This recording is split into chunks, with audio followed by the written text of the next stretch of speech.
두산은 지난 2022년 정규 시즌을 9위로 아쉽게 마무리했지만 분명한 소득이 있었다. 바로 우완 투수 정철원의 발굴이다. 2018년 두산에 입단한 정철원은 군 복무를 마치고 복귀한 뒤 두드러진 활약을 펼치기 시작했다. 필승조의 일원으로 자리 잡은 정철원은 58경기에 출전해 72 3분의 2이닝을 소화하며 4승 3패 3세이브 23홀드 평균 자책점 3.10을 기록, 신인왕 타이틀을 거머쥐었다. 시속 150km를 넘나드는 강속구와 대담한 투구가 돋보였다. 지난해 3월에는 월드 베이스볼 클래식 국가대표팀에 발탁되면서 본격적인 성공 가도를 달릴 것처럼 보였다. 두산의 새 사령탑 이승엽 감독은 정철원을 마무리 투수로 기용했으나 그는 불안정한 투구를 보이며 결국 홍건희에게 그 역할을 넘겨야 했다. 정철원이 지난 시즌 67경기에서 72 3분의 2이닝 동안 기록한 성적은 7승 6패 13세이브 11홀드 평균 자책점 3.96. 우여곡절 많은 시즌이었지만 차세대 마무리 투수로 성장하기 위한 밑거름이 된 경험이었다. 올해 이승엽 감독은 다시 한번 정철원에게 마무리 보직을 맡겼지만 결과는 좋지 않았다. 정철원은 9위가 떨어진 모습을 보이며 잦은 구원 실패를 겪었고 4월 말까지 1승 1패 6세이브 평균 자책점 5. 90일에 그쳤다. 결국 두산은 또다시 마무리 투수를 교체해야 했다. 이승엽 감독은 당시 정철원을 2군으로 내려보내며 정철원은 작년에 비해 구위가 좋지 않다. 구속 문제가 아니라 회전수가 부족해 보인다. 중심에 맞는 타구가 잦다는 것은 공에 힘이 없다는 뜻이다라며 구위를 회복해야 벤치의 신뢰를 되찾을 수 있을 것이다. 자신감도 많이 떨어져 있는 상태라 마음. 아프지만 회복을 위해 내려보냈다라고 설명했다. 하지만 정철원은 끝내 마무리 투수 자리를 되찾지 못했다. 마침 두산에서는 김태견, 최지강, 이병헌 등 젊은 불펜 투수들이 빠르게 성장하며 정철원의 입지가 점차 줄어들었다. 올 시즌 정철원이 기록한 성적은 36경기에서 32 3분의 1이닝, 2승 1패, 6세이브, 1홀드, 평균 자책점 6.40에 그쳤다. 이대로 두산에 머물렀다면 내년 시즌 전망 역시 불투명했을 상황. 그런데 롯데가 관심을 보였다. 롯데는 불펜 투수 보강이 절실했던 팀이었다. 게다가 정철원이 신인왕을 차지했던 2022년 두산을 이끌었던 감독이 바로 지금의 김태형 롯데 감독이었다. 정철원의 능력을 누구보다 잘 이해하고 있는 인물이라 할 수 있다. 결국 양 팀은 트레이드에 합의했다. 두산과 롯데가 20일 발표한 트레이드에서 정철원의 이름이 포함되었다. 두산이 정철원과 내야수 전민재를 내주고 롯데로부터 외야수 김민석, 외야수 추재현, 그리고 우완투수 최우인을 영입하는 2대3 트레이드를 성사시킨 것이다. 정철원에게 롯데는 그야말로 새로운 기회의 장이라 볼 수 있다. 지난 3년 동안 누구보다 극심한 기복을 겪은 정철원에게는 다시 한번 도약할 수 있는 전환점이 찾아온 셈이다. 롯데는 FA 권리를 행사한 마무리 투수 김원중과 세선맨 구승민을 모두 잔류시켰지만 여전히 불펜진에는 의문이 남아있는 팀이다.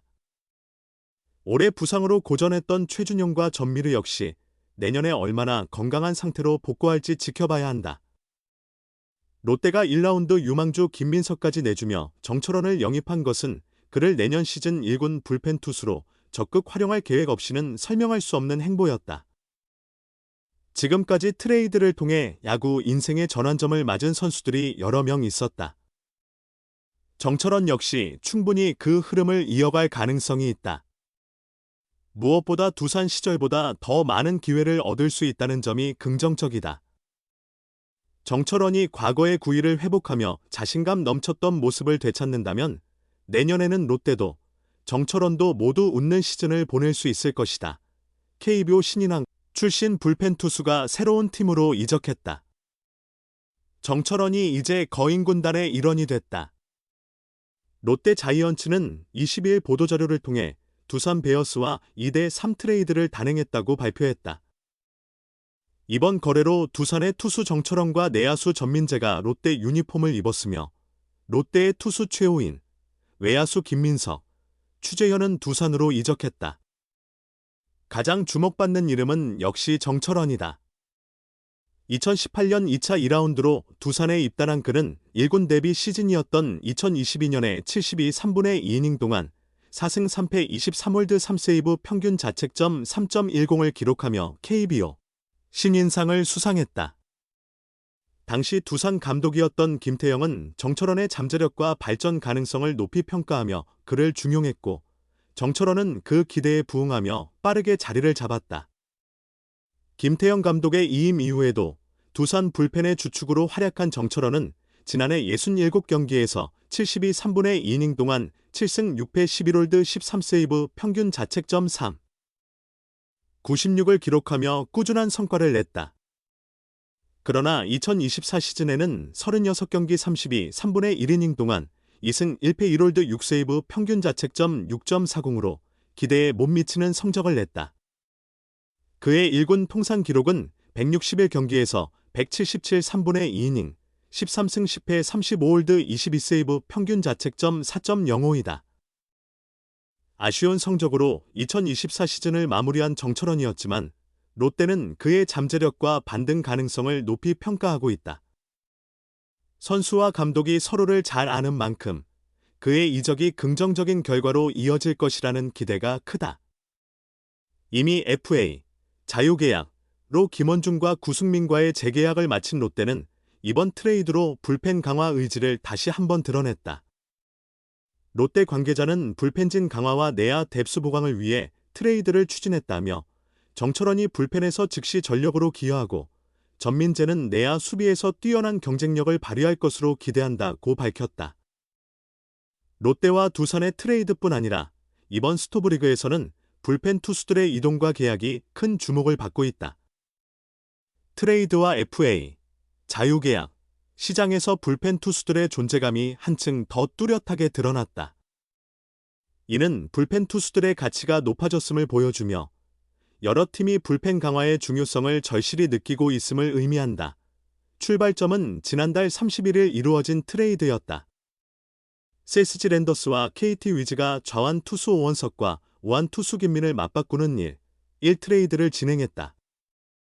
불펜 보강이 필요했던 SSG는 적극적으로 김민 영입에 나섰다. 당시 SSG는 김민의 강력한 투심 패스트볼과 완성도 높은 슬라이더를 높이 평가했다며 올 시즌 리그 최고 수준의 불펜 투수 퍼포먼스를 선보였다고 밝혔다. 이달 초 개장한 FA 시장에서도 불펜 투수들의 행보에 관심이 집중됐다. FA 권리를 행사한 선수 중에서는 구승민, 김원중, 임기영, 장현식, 노경은, 이용찬, 김강률, 우규민, 임정호, 문성현 등 주목할 만한 불펜 자원들이 눈길을 끌었다. 가장 먼저 계약에 성공한 선수는 우규민이었다. 2025 FA 시장의 첫 번째 계약 주인공이 된 그는 FA 시장 개장 첫날인 지난 6일 2년 총액 7억 원의 원 소속팀 KT 위즈와 계약을 체결했다. 나도현 KT 단장은 풍부한 경험과 뛰어난 제구력을 갖춘 베테랑 우규민은 투수 운영에 꼭 필요한 존재라고 말했다. 이번 FA 시장에서 대여급으로 주목받은 김원중은 이적 대신 잔류를 선택했다. 지난 11월 소속팀 롯데와 4년 총액 54억 원에 계약했다. 같은 날 구승민 역시 롯데와 2년 21억 원에 계약하며 내년에도 롯데 불펜의 중요한 축을 맡게 되었다. 기아 타이거즈의 올해 통합 우승에 큰 기여를 한 장현식은 LG로 이적해 4년 총액 52억 원의 계약을 마무리했다. 이 계약은 계약금 16억 원과 연봉 36억 원으로 구성되어 있다. LG는 장현식은 검증된 구위와 제구력을 가진 중간 투수로 이번 시즌을 통해 가치를 입증했으며 구단 불펜 운영에 큰 도움이 될 것이라고 평가했다. 올해 KBO 최고령 홀드왕 기록을 세운 1984년생 베테랑 노경은은 SSG와 재계약했다. 그는 21SSG와 1년 25억 원 계약을 맺으며 팀에 잔류하게 되었다. 김재현 SSG 단장은 팀에 없어서는 안 될 선수라며 그의 가치를 높이 평가했다. 탄탄한 불펜은 좋은 성적을 위한 필수 조건과 같다. 올 시즌 팀 불펜 평균 자책점 1위를 기록한 두산 4.54, 2위 삼성 4.97, 3위 기아 4.98, 4위 KT 0.500까지 이 부문 상위 4개 팀이 모두 가을 야구 진출에 성공했다.